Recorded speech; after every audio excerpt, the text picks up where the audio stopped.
Local organizations are banding together to help break the stigma around mental health. We get more from Marie Minifield. Marie?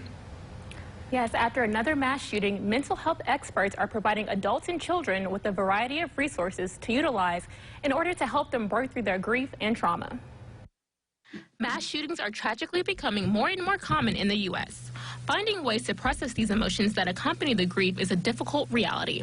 Well, it's a collective grief that we experience from accumulated violence. We've had that in Buffalo and then in Uvalde, Texas.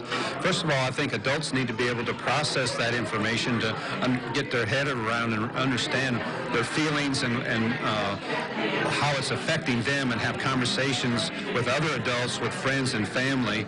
After these events, a person might find themselves stuck in a place of hyperanxiety, hopelessness, shock, or even in a state of numbness.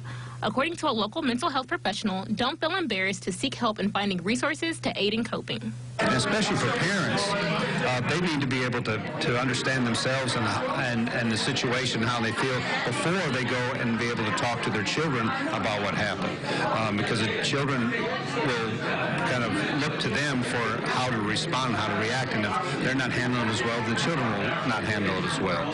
It's important to remember the strong emotions you experience after a mass shooting is completely normal.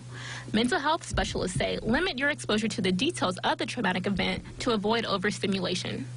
Experts say having a supportive network to address emotional trauma can be a valuable resource.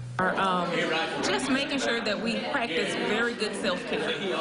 Things like turning the TV off. I understand you want to know what's going on in the world and that it's important to keep up, but if you just turn the TV off sometimes and allow your mind to think good thoughts, listen to music, paint, color, do things that allow yourself to just not be a part of all that's going on in the community.